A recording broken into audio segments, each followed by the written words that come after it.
Kaya Chaturumni.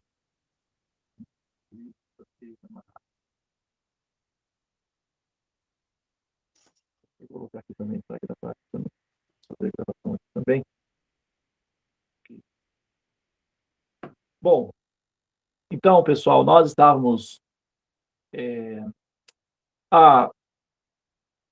Primeiramente, deixar nós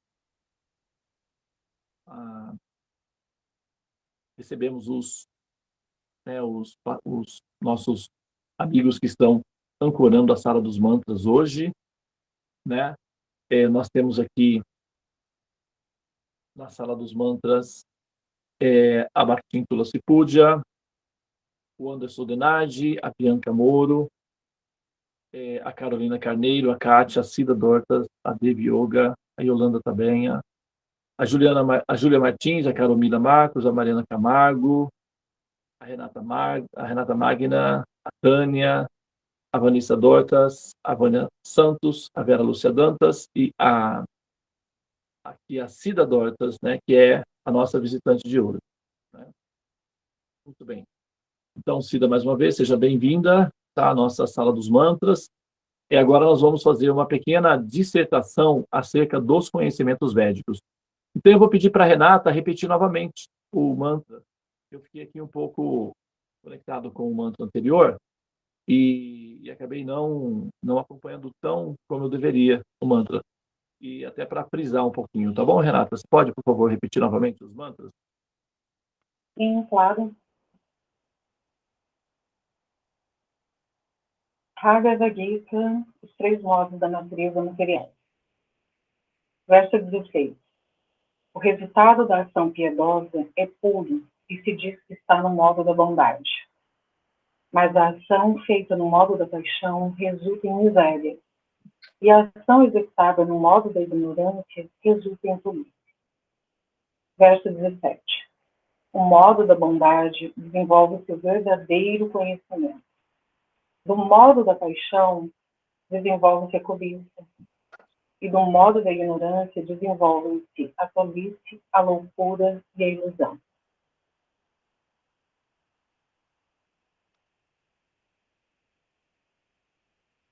Bom, então, a gente já tinha mencionado um pouco, deixa eu ver se eu tirar esse fundo aqui, fica melhor a iluminação também.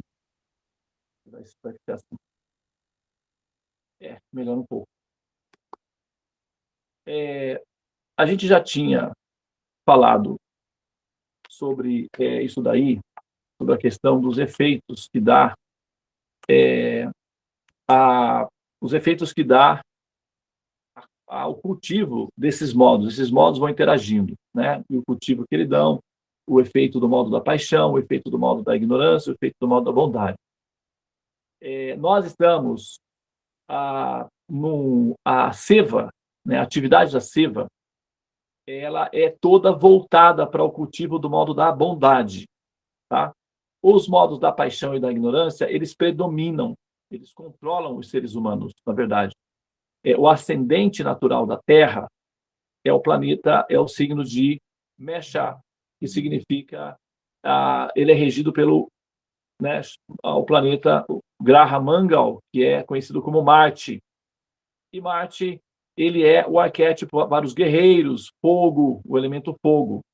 Raja, né, o princípio de poder. A história dos seres humanos é uma história de violência, de domínio de uma raça sobre a outra. Então, ele está evoluindo com base no Rajaguna e no Tamaguna, que significa poder e dor, né?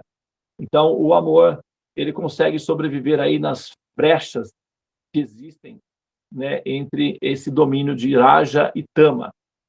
Então, assim, o conhecimento védico está destinado a treinar seres humanos ou a qualificar seres humanos para pensar e atuar do ponto de vista de Sattva-guna. Tá?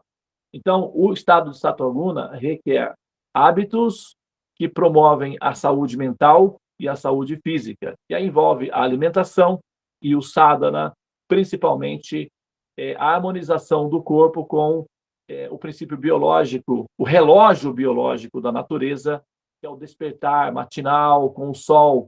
E isso produz uma harmonia com o planeta Terra, uma harmonia com o universo e, portanto, melhores condições mentais, né? Portanto, emocionais também, físicas, e o resultado disso é que o ser fica mais apto para as questões espirituais. Ele fica mais místico, mais predisposto a desenvolver experiências espirituais e a fazer imersões no chamado Brahman, que significa o Espírito Supremo, tá? Que é o que nós chamamos de a luz, né? Na chamada luz divina, que é o estado Brahman, que é a refulgência do absoluto, tá?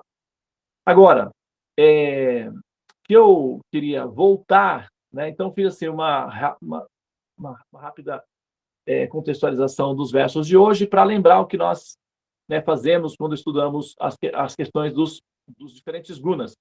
E para frisar novamente, né, e aí sim finalizando, que a seva, toda a estrutura da seva, toda a logística da seva, todo o conceito espiritual da seva, todo o idealismo da seva, nós formatamos a seva para ser um estímulo ao modo da sattva guna, ou seja, ao modo da bondade, tá? Que eleva o ser, que eleva o espírito, que facilita para que a consciência seja emancipada do Muladhara Chakra, que é o chakra sexual, até para que essa consciência se eleve até o Ajnana Chakra. Então, essa é a missão, esse é o idealismo da seva, emancipar a alma da condição de Muladhara até a condição de Jnana, ou de conhecimento transcendente, através do Ajnana Chakra. Ok? Muito bem. Então, agora, voltando ao tema de ontem, nós havíamos falado que a possibilidade de a alma renascer como um ser humano, tá? Veja bem, retomando o raciocínio, se nós pegamos, né, os animais que sofrem nos matadouros, por exemplo, né, nas granjas de criação de porcos, galinhas, etc., todo esse tipo de indústria que tem para matança, voltado para o processo de matar, propriamente dito. Então, o que acontece? Essas almas que estão vivendo esses momentos, elas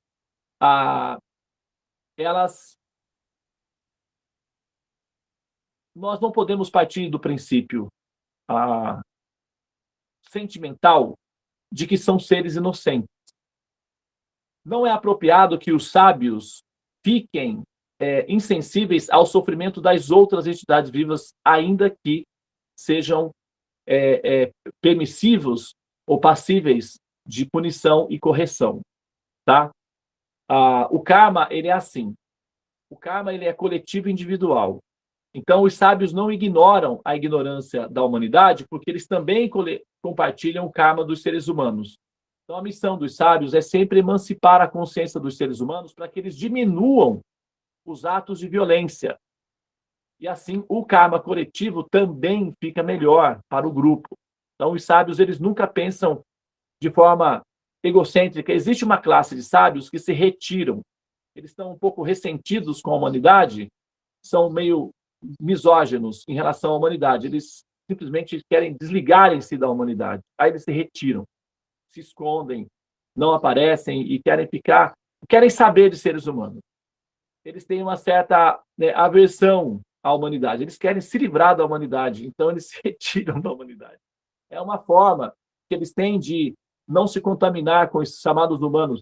Eles dizem, sempre que estive entre os humanos, menos humanos eu voltei. Sempre que me envolvi com os seres humanos, menos humano eu voltei. Então, eles têm essa teoria de que, isolando-se dos seres humanos, eles se tornarão mais humanizados. É uma teoria, é um caminho, né? Há outros sábios que são chamados os Gosti Anandis. Esses sábios Gosti Anandis, eles se preocupam com o bem-estar da humanidade. Normalmente, e aí eles se envolvem com os seres humanos, sim, aceitando humanos como sendo aprendizes. Normalmente isso acontece. Por exemplo, o sábio, né, o arquétipo do sábio é o Buda. E quando a gente pensa em sábio, a nossa mente se volta ao Buda, né, o iluminado. Então, o que acontece? O Buda, ele se retirou da humanidade. Ele viu que a humanidade era decadente e, enfim, não era um local apropriado para um cavalheiro estar. Então, ele se retirou da humanidade e foi praticar as técnicas de renúncia. Só que o que aconteceu é que, quando ele se iluminou, ele voltou para a humanidade para aceitar filhinhos, ou seja, discípulos e aprendizes.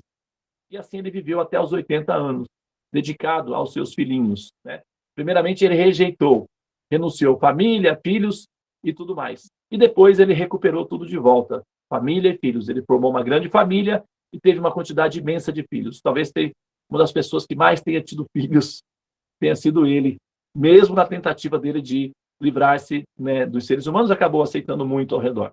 É assim que acontece no processo da evolução. Então, os sábios, eles olham os atos da ignorância humana e eles se preocupam com isso e procuram orientar os seres humanos para que eles modifiquem os seus comportamentos e a sua visão de mundo para que então possam progredir. Agora, olhando atentamente a situação desses animais que sofrem condições de adversidades,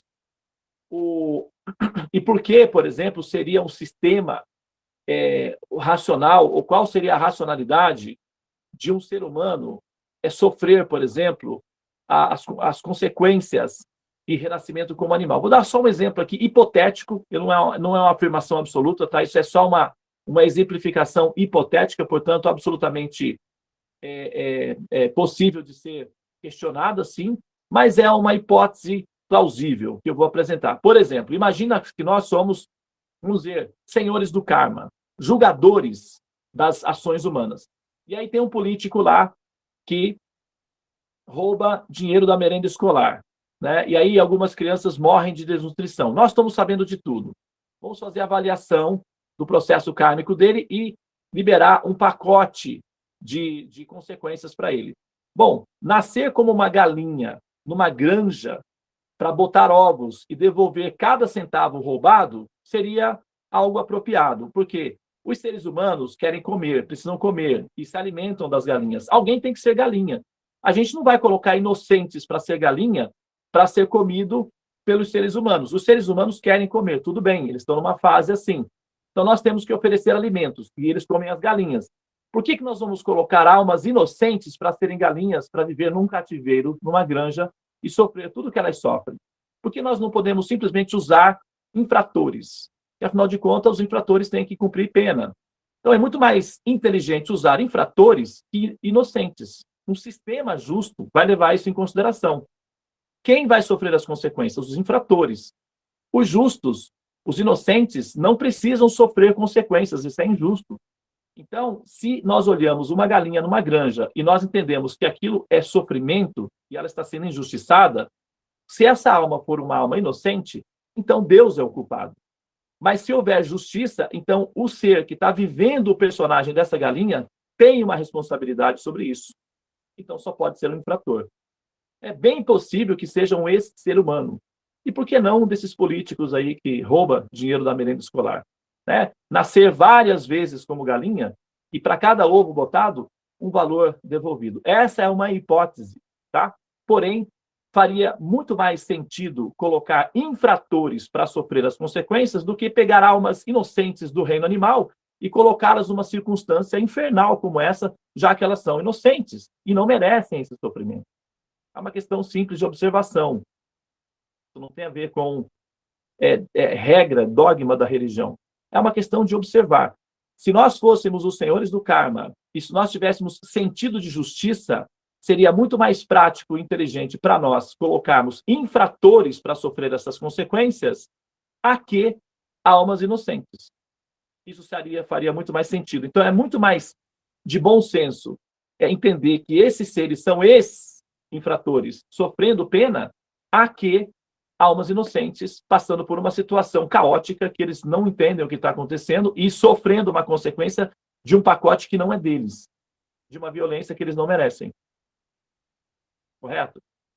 Então, assim, como eu disse, tá? Eu não tenho a pretensão de afirmar isso para vocês ou impor isso como uma verdade absoluta, mas francamente falando, se nós formos usar o nosso critério de sensatez e de bom senso, baseado numa certa coerência, é essa a conclusão que uma pessoa honesta chegaria. E se nós fôssemos coerentes nas nossas ações, nós escolheríamos infratores para sofrer as consequências, e não inocentes para servir de alimentos para outros seres humanos que estão numa fase que necessitam e que querem e precisam disso. Ok? Então, esse é um ponto, né, que a gente pode considerar. Agora, para finalizar aqui, a fala, que ainda não... o raciocínio não está completado ainda, tem o fato de que a gente pode levantar a seguinte questão: mas qual seria assim, a lógica de fazer isso e colocar vamos chamar esses seres humanos em corpos animais? Como é que eles aprenderiam alguma coisa se eles estão em estado de inconsciência absoluta, já que os animais não têm consciência, eles estão inconscientes? Como é que eles estariam aprendendo a evoluir, sendo punidos de uma maneira absolutamente, aparentemente irracional, já que eles não têm a noção de que eu estou sofrendo essa consequência por causa disso? Por exemplo, uma pessoa que está numa prisão sabe que está na prisão pelo crime que cometeu. Agora, uma alma que está no corpo de um porco, sendo admoestado, sendo agredido e sendo, vamos dizer assim, né, sei lá o que eles fazem mais lá com eles lá nas granjas lá. Então, o que acontece? O que essa alma que está vivendo essa condição infernal está aprendendo se ela não sabe de nada, não está consciente de si mesma, não está, eu estou aqui na forma de um porco porque eu fiz porcaria anteriormente e agora estou sofrendo essa condição aqui. Né? Essa é uma pergunta relevante. Só que eu não vou entrar nesse ponto aqui. A gente vai concluir isso daí amanhã. Acho que amanhã, então, a gente consegue fechar esse ciclo aí, tá bom? Muito bem. Se alguém tiver conjecturações, perguntas, se alguém quiser levantar alguma objeção em relação a essa colocação que foi feita aqui, não tem problema nenhum, tá? O campo está aberto para diálogo. Pessoas inteligentes apreciam pessoas inteligentes. E oposições inteligentes são muito bem-vindas. Não é problema de ofensa, de abalar, não tem nada a ver. É só fazer as colocações, são bem-vindas.